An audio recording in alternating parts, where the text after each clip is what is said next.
এই সেই মুহররম আসছে আমাদের সামনে, যে মুহররমে এমন সব ঘটনা ঘটেছে।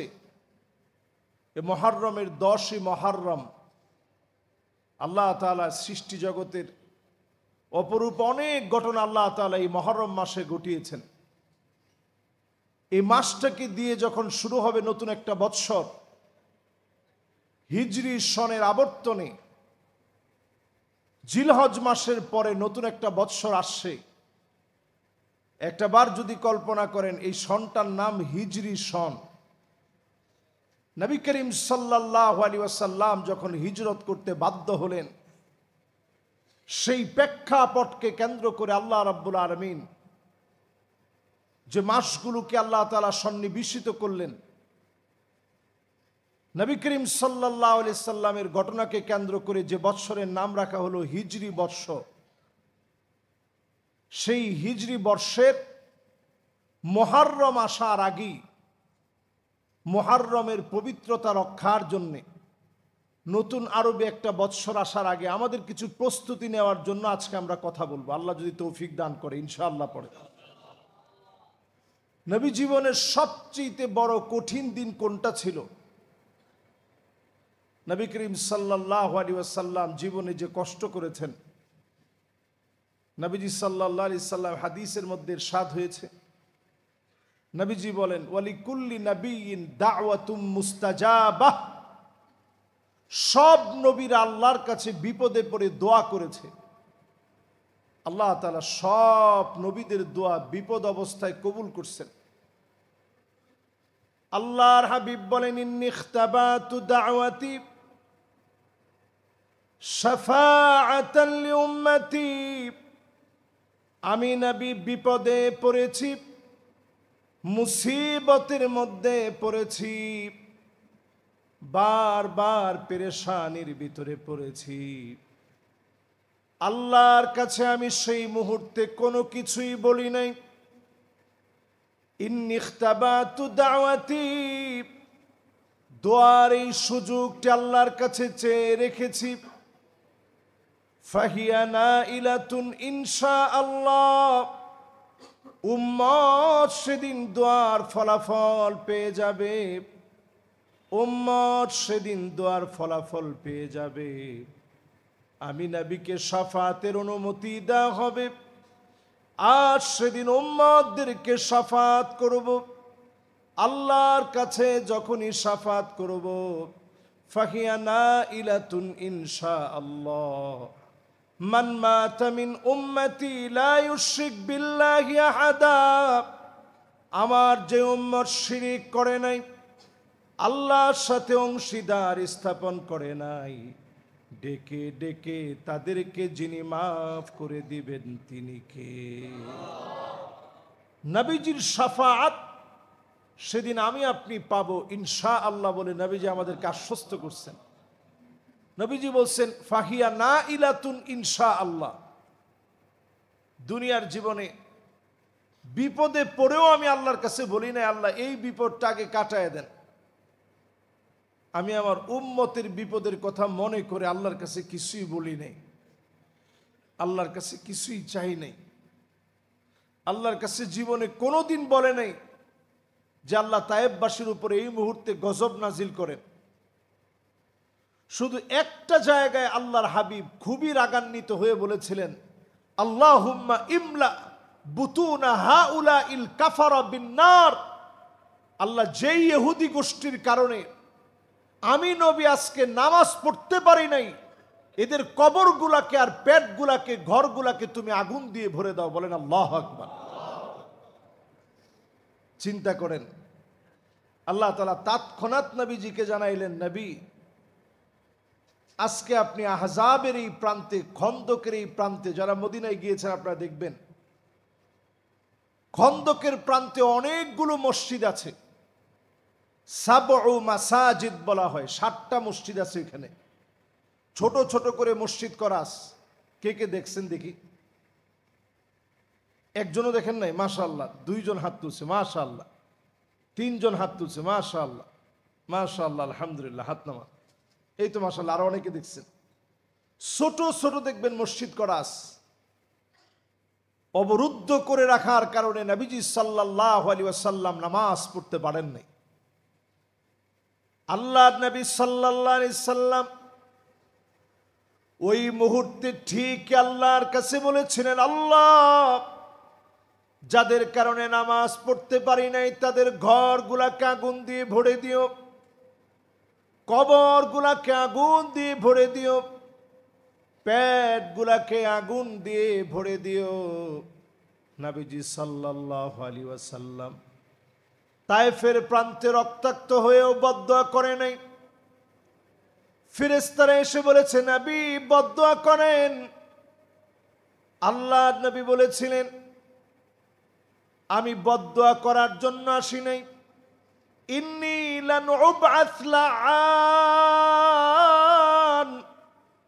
বদদুয়া দেওয়ার জন্য আমি নবী আসি নাই।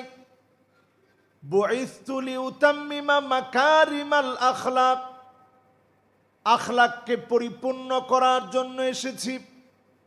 আল্লাহর নবী বদদুয়া করে নাই, একটা বারের জন্য নবীজি বদদুয়া দেন নাই। তায়েফের প্রান্তে রক্তাক্ত হয়ে নবীজি বদদুয়া দেন নাই। দারুন নাদওয়াতে নবীজিকে হত্যা করার ষড়যন্ত্র করেছে, আল্লাহর নবী বদদুয়া দেন নাই। সবশেষে নবীজি আমার মক্কা ছেড়ে যখন চলে যাচ্ছেন, মক্কার মাটিগুলা ধরে ধরে নবীজি কেঁদেছে আর বারবার মক্কার কথা স্মরণ করেছে। নিজের জন্মভূমির কথায় নবীজি ভালোবাসায় সিক্ত হয়েছে। কোরআনুল কারীম আল্লাহ রাব্বুল আলামিন জানায় দিলেন, وَإِذْ يَمْكُرُ بِكَ الَّذِينَ كَفَرُوا لِيُثْبِتُوكَ أَوْ يَقْتُلُوكَ أَوْ يُخْرِجُوكَ। ও নবী, তারা আপনাকে বন্দী করে ফেলবে, হত্যা ষড়যন্ত্র করবে, আপনাকে তারা প্রিয় জন্মভূমি থেকে বের করে দিবে। নবীজির আর বুঝতে বাকি নেই এই মক্কায় আর থাকা যাবে না। তিনি মক্কা ছেড়ে মদিনায় হিজরত করার সময় বারবার পিছনে ফিরে ফিরে তাকিয়েছেন আর কেঁদেছেন, এটা আমার পুণ্যভূমি মক্কা। এই মক্কার মায়ায় নবীজি কেঁদেছিলেন। সুদীর্ঘ 10টা বছরের সবরের মধ্য দিয়ে আল্লাহ রাব্বুল আলামিন নবী করিম সাল্লাল্লাহু আলাইহি ওয়াসাল্লামকে সর্বোচ্চ সম্মানে ভূষিত করে আবার তিনি মক্কাতুল মুকাররমায় নবীকে ফিরিয়ে এনেছিলেন। আল্লাহু আকবার। ইসলামের ইতিহাসের এই হিজরতের ঘটনাটি এত বেশি দামি হওয়ার কারণে হিজরতের ঘটনাকে কেন্দ্র করেই এই বর্ষটির নাম হিজরি বর্ষ, সানা আল হিজরিয়া। সানা আল হিজরিয়া, হিজরি বর্ষের নতুন একটি বৎসর আমাদের সামনে যখন আসবে, প্রথমেই একটা দোয়া পড়ে এই বৎসরকে সুস্বাগতম জানানো। যদি আপনাদের আরবিতে জানা না থাকে, অন্তত বাংলায় আপনারা দোয়াটা পড়ে সুস্বাগতম জানাবেন। রসুলের হিজরতের কথা একটু মনে করবেন। রসুল্লাহ সাল্লাল্লাহু আলাইহি সাল্লাম নিজের ভূমি থেকে চলে গেছেন। হৃদয়ের এই কষ্টটুকুন নবীজির কাছে কেমন ছিল একটু চিন্তা করেন।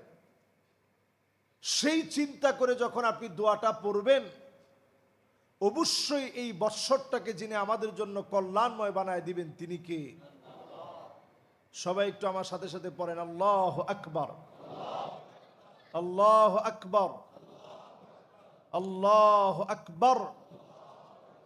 আল্লাহুম্মা আহিল্লাহু আলাইনা বিল আমনি ওয়াল ঈমান ওয়াস সালামাতি ওয়াল ইসলাম ওয়াত তাওফীকি লিমা তুহিব্বু ওয়া তারদা। রব্বি ওয়া রাব্বুকাল্লাহ হিলালু রুশদি ওয়া খাইর। এই ছোট্ট দোয়াটি যদি আরবিতে আপনার মুখস্থ না থাকে, কঠিন মনে হয়, বাংলায় আল্লাহর কাছে বলবেন, আল্লাহ আপনি সবচেয়ে বড়, আল্লাহ আপনি সবচেয়ে বড়, আপনি সবচেয়ে বড়। আল্লাহ আপনি আমাকে নিরাপত্তার চাদরে বেষ্টিত করেন। আল্লাহ আপনি আমাদের শান্তির মধ্যে প্রবেশ করান। আল্লাহ চাঁদের মালিকও আপনি, আমার মালিকও আপনি।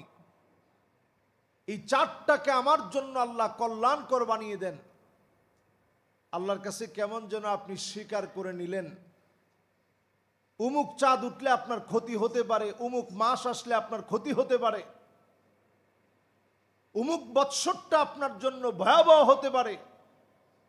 এই সকল বস্তু কেন্দ্রিক চিন্তাধারা থেকে আল্লাহর কাছে পানাহ চেয়ে নিলেন।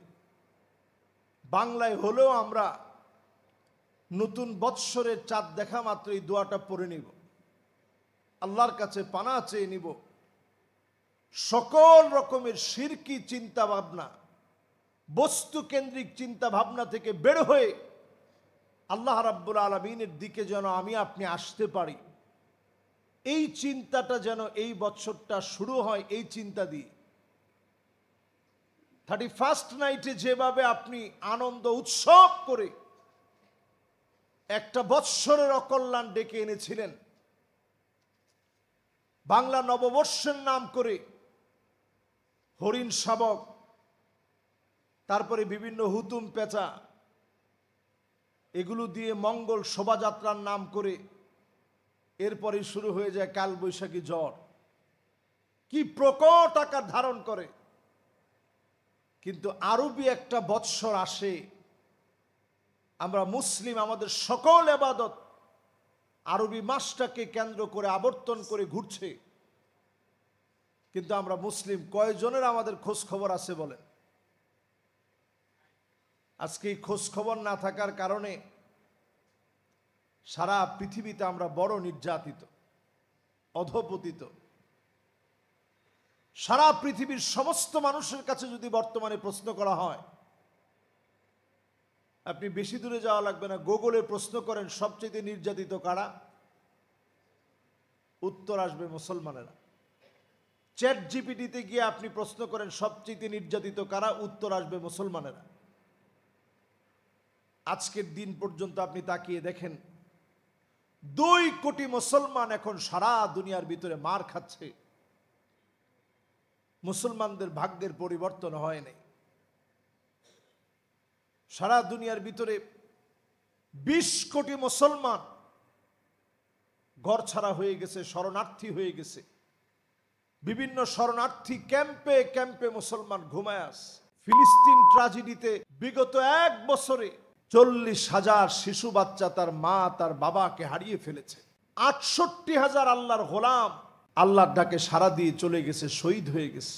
লাখের উপরে মানুষ, কেউ হাত নাই, কারো পা নাই, কারো চোখ নাই, অঙ্গহানি হয়েছে, আহত হয়েছে, বড় ধরনের ইনজুর হয়ে আছে।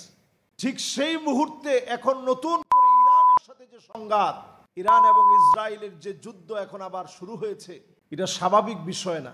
ইসরায়েল এর পরেই হাত দিবে লেবাননের দিকে, হাত দিবে ইয়ামানের দিকে, ইসরায়েল হাত দিবে তুরস্কের দিকে, এরপরে হাত দিবে পাকিস্তানের দিকে, এরপরে হাত বাড়াবে আফগানিস্তানের দিকে, এরপর হাত বাড়াবে আমার ভূখণ্ড বাংলাদেশ সহ মিডল ইস্টের আর বাকি যে কয়টা দেশ আছে যাদেরকে ইসরায়েল তেমন কিছু মনে করে না, যাদেরকে বন্ধু বলে জানে, তাদের দিকে হাত বাড়াবে। দুবাই, সৌদি সহ এই দেশগুলোর দিকে ইসরায়েল হাত বাড়াবে। একের পর এক যখন তারা দুঃসাহস দেখাবে, সর্বশেষ আল্লাহ রাব্বুল আলামিন এই জমিন থেকে ইহুদিদেরকে সমূলে আল্লাহ তাআলা মূলোৎপাটন করবে। আল্লাহু আকবার। এর আগ পর্যন্ত ইহুদিরা শেষ হবে না, এর আগ পর্যন্ত তারা নিঃশেষ হবে না, তাদের চক্রান্ত চালিয়ে যাবে। নবীজি যখন হিজরত করে মদিনায় গেলেন, প্রথম গিয়ে বনি কুরাইজা, বনি নদর, বনি কায়নুকা 3টা ইহুদি গোত্রের সঙ্গে নবীজি ডেকে তাদের সঙ্গে কথা বললেন। একটার নাম বনি নদর, বনি কুরাইজা, বনি কায়নুকা। এই 3 গোত্রের সঙ্গে নবীজি আদর করে ডেকে বললেন, ভাই তোমরা আহলে কিতাব, কিতাবের অনুসারী, তো তোমাদের সঙ্গে তো আমাদের দূরত্ব খুব একটা বেশি না। তোমাদেরকে কেউ যদি আঘাত করতে আসে, আমরা মুসলমানরা তোমাদের জন্য ঢাল হয়ে দাঁড়ায় যাব। আর যদি তোমাদেরকে কেউ মারতে আসলে আমরা যেমন দাঁড়ায় যাব, আমাদেরকে কেউ আঘাত করতে আসলে তোমরা দাঁড়ায় যাবা। সর্বপ্রথম গাদ্দারি শুরু করেছে ইহুদিরা। এই বনি নদর, বনি কুরাইজা, বনি কায়নুকা রসুলের সাথে সেই কমিটমেন্ট তারা ধরে রাখে নাই, গাদ্দারি শুরু হয়ে গেছে। নবীজি সাল্লাল্লাহু আলাইহি ওয়াসাল্লামকে তারা একের পর এক কষ্ট দিয়েছে।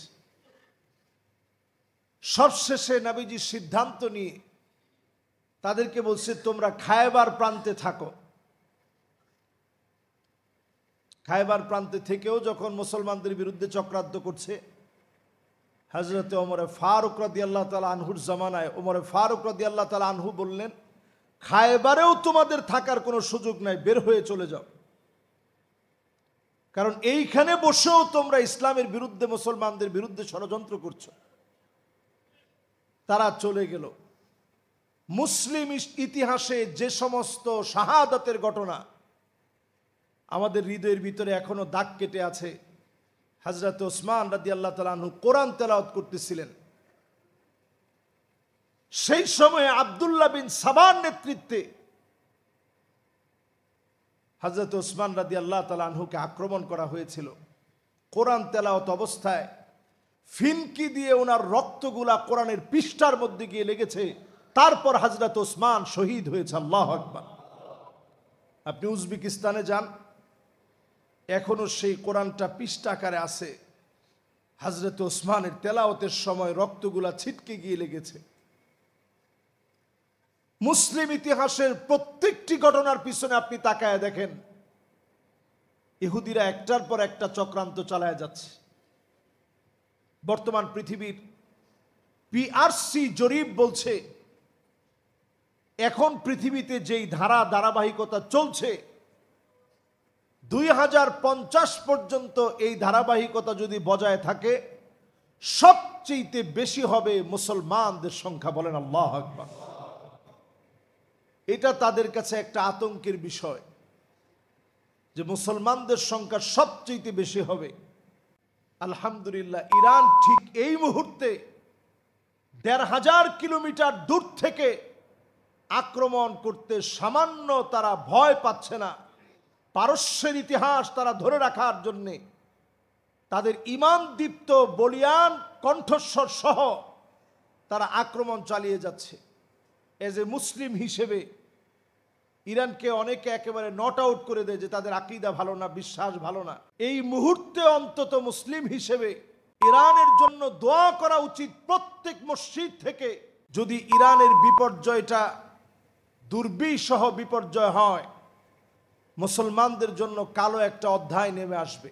নবীজি সাল্লাল্লাহু আলাইহি সাল্লাম এই জন্যই বলেছেন, এমন একটা সময় আসবে, হাত্তা তুকাতিলুল ইহুদ, প্রান্তে প্রান্তে ইহুদিদেরকে হত্যা করা হবে। ফায়াকুলুল হাজার ওয়ারাই ইহুদি, একটা পাথর পর্যন্ত বলবে আমার পিছনে ইহুদি আছে, এই মুহূর্তে তাকে হত্যা করে ফেলো, জমিনের ভিতরে তার বাঁচার কোনো অধিকার নাই। হিটলার একাই তাদেরকে হত্যা করেছে, 60 লক্ষ ইহুদিকে মেরে অল্প কিছু ইহুদি রেখে দিয়েছিল। পৃথিবীবাসী যেন ব্লেম দিতে না পারে যে হিটলার এত ইহুদি মারলো কেন। কোনোভাবে যেন ইহুদিদের প্রতি মানুষের সফট কর্নার তৈরি হতে না পারে, অল্প কিছু ইহুদিকে রেখে গিয়েছিলেন, যারা সারা পৃথিবীর বাজার নিয়ন্ত্রণ করে। এই পৃথিবীতে একটা ইহুদি গোষ্ঠী, নাম রথচাইল্ড ফ্যামিলি, এই একটা গোষ্ঠী গোটা পৃথিবীর অর্থনীতি নিয়ন্ত্রণ করে। আপনি অবাক হয়ে যাবেন, ব্যাংক অফ দ্য ব্যাংকস, সারা ওয়ার্ল্ডের সমস্ত ব্যাংকিং লেনদেন নিয়ন্ত্রণ করে তারা। ক্রিপ্টোকারেন্সির প্রবর্তক তারা। এই যে এখন মানুষ পকেটের ভিতরে টাকা রাখে না, সব টাকা ক্রেডিট কার্ডের ভিতরে। আপনার কার্ডে করে আপনি সমস্ত টাকাগুলো বহন করছেন। এই পদ্ধতির আবিষ্কারক হচ্ছে তারা। মুসলমানের সব সম্পত্তি নিয়ে তারা মুসলমানকে হাওয়া দিয়ে দিয়েছে, হাওয়ার উপরে দুনিয়া চলতেছে। আপনি তাকায় দেখবেন সমস্ত বিপর্যয় পৃথিবীতে যা আসছে এদের হাত ধরেই পৃথিবীতে বিপর্যয়গুলো আসছে। যুগে যুগে এই বিপর্যয়গুলো তাদের হাত দিয়ে আসছে। এখনো যদি আমরা মুসলমানেরা সজাগ না হই, মুহররম মাস আসার আগে মুসলমানদেরকে বলতে চাই, অন্তত আমরা যারা অনেক দূরে, হাজার হাজার কিলোমিটার দূরে বসে আছি, আপনি রাসূলুল্লাহর উম্মত, রাসূলের কয়টা সুন্নত আপনি মানলেন একটু হিসাব করেন। ইহুদিরা যদি এত বছর পরে এসেও তারা তাদের সংস্কৃতি আদর্শ ধরে রাখার জন্যে, একটু জায়গা ফিরে পাওয়ার জন্যে তারা বলে যে এই পুরো আরবটা তাদের, এই ভূখণ্ড ফিরে পাওয়ার জন্যে তারা দিনের পর দিন মুসলমানদের ঘরে বসে মুসলমানদেরকে মারছে। আমাদের ইমানি হিম্মত দুর্বল হওয়ার কারণে আজকে কোনটা ইহুদিবাদী আদর্শ এটা আমরা চিন্তাও করি না। পৃথিবীর ঠিক এমন একটা সময়ে ইসলাম নিয়ে যারা টিকে থাকবে, বাদা আল ইসলামু গরিবান ওয়া সায়াউদু গরিবান তুবা লিল গুরাবা, ব্যতিক্রমদেরকে দিয়ে আল্লাহ রাব্বুল আলামিন এই জমিনের ভিতরে দিনকে প্রতিষ্ঠা করেছিলেন। অল্প কিছু মানুষকে দিয়ে দিন বিজয়ী হয়েছে, অল্প কিছু মানুষ হিজরত করে গিয়েছে, অনেক মানুষ নিয়ে মক্কায় ফিরে এসেছে। আল্লাহ পাক বিজয় দিয়েছিলেন।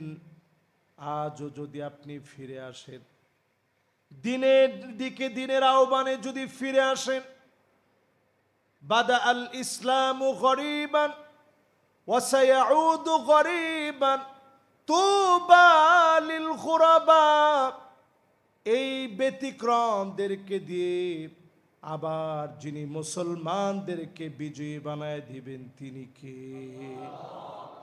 ইউশিকুল উমামান তাদা আলাইকুম কামা তাদাল আকালা ইলা কাসাতিহা, আল্লাহর নবী বলেন এমন সময় আসবে দস্তরখানায় খাদ্য বেড়ে যেভাবে মেহমানদারি করা হয়, সারা দুনিয়াকে, সারা দুনিয়ার ভিতরে ইহুদি গোষ্ঠী এমন হয়ে যাবে, খ্রিস্টানরা এমন হয়ে যাবে, হিন্দুরা এমন হয়ে যাবে, বৌদ্ধরা এমন হয়ে যাবে, সারা দুনিয়ার ভিতরে মুসলমানদেরকে মারবে, সবাই প্রতিযোগিতা লাগিয়ে দিবে। সারা দুনিয়ার কে কোথায় মুসলমানদেরকে মারতে পারে, কালেমাওয়ালা ছোট্ট বাচ্চাকেও মারবে। সবাই যখন প্রতিযোগিতা করবে, এরপরেই যিনি মুসলমানদেরকে বিজয়ী বানায় দিবেন তিনি কে? সবার যখন দেওয়ালের ভিতরে পিঠ থেকে যাবে, আল্লাহর নুসরত শুরু হয়ে যাবে। দেওয়ালে পিঠ থেকে যাওয়ার সময় আমার তো মনে হয় আর বাকি নেই। আর কি বাকি আছে মুসলমানদের হাতে?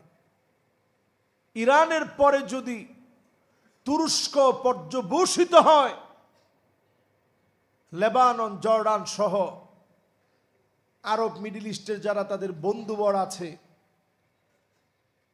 এই দেশগুলোও যদি ক্ষতিগ্রস্ত হয়ে যায়, দিন শেষে তো আমাদের কান্নার শেষ নেই,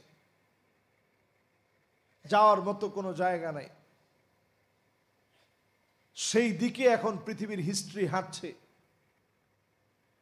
আল্লাহ রাব্বুল আলামিনের কাছে ঠিক এই সময় আমি আপনি যদি ইমানের উপরে যদি একটু অটুট হতে পারি, মজবুত হতে পারি, ইমানের দাবিতে যদি সত্যবাদী হই, অল্প সংখ্যক লোক দিয়ে আগামীর পৃথিবী আবার মুসলমানদের নেতৃত্ব আল্লাহ তাআলা দান করবেন। বলেন আল্লাহু আকবার। খুব বেশি লোক দিয়ে আল্লাহ তাআলা কখনো মুসলমানদেরকে বিজয়ী করেন নাই।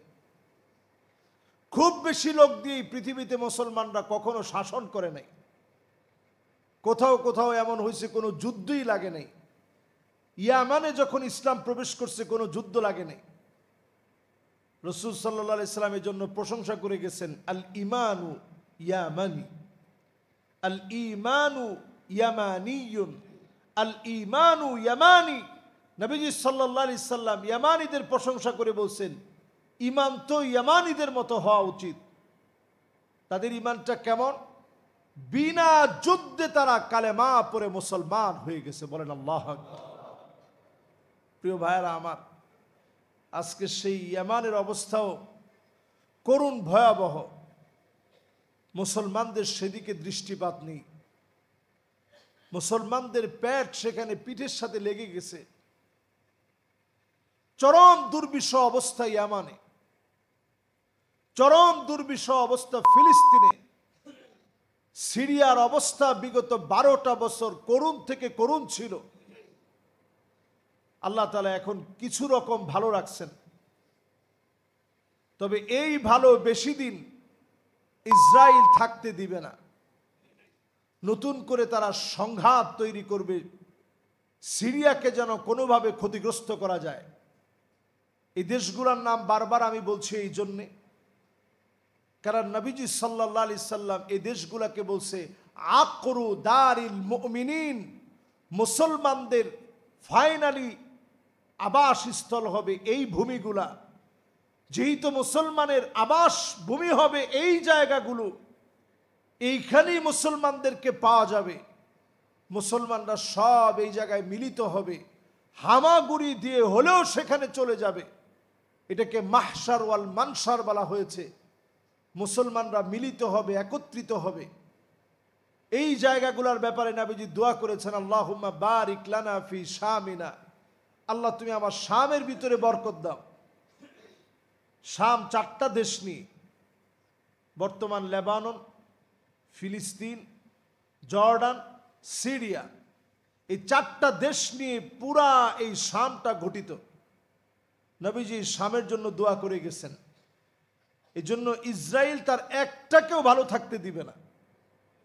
এরপরেও যদি আমরা মুসলমানেরা ইসলামের দিকে না আসি, এখনো যদি আপনার বিবেক এতটুকু নাড়া না দেয়, নামাজের দিকে যদি আপনি না আসেন, আল্লাহর আদালতে কেমন করে আমরা জবাব দিব?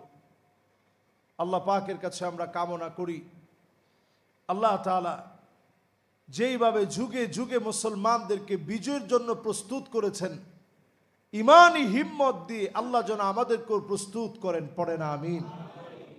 আল্লাহ যেন আমাদের প্রত্যেককে নামাজি, দিনদার, প্রত্যেককে ইমানদার হিসেবে আল্লাহ যেন কবুল আর মঞ্জুর করেন। পড়েন আমিন। দস্তরখানায় খাদ্য বেড়ে যেভাবে মেহমানদারি করা হয়, দেখেন রসুলের শব্দ চয়ন, এইভাবে তারা মুসলমানদেরকে হত্যাযজ্ঞ চালানোর জন্য সব দিকে মিলিত হয়ে যাবে। আমার তো মনে হয় রসুলের এই হাদিস পুরাপুরি বাস্তব হয়ে গেছে। সারা দুনিয়া মুসলমানদেরকে হত্যা করার, হত্যাযজ্ঞ চালানোর, দস্তরখানায় খাদ্য বেড়ে মেহমানদারি করার মতো তারা সব জায়গায় মুসলমানদেরকে মারছে। আল্লাহ রাব্বুল আলামিনের কাছে সাহায্য কামনা করি, আমাদের ইমানি দৌলত যেন আল্লাহ দান করেন, এ তৌফিক আল্লাহর কাছে কামনা করি। আমিন।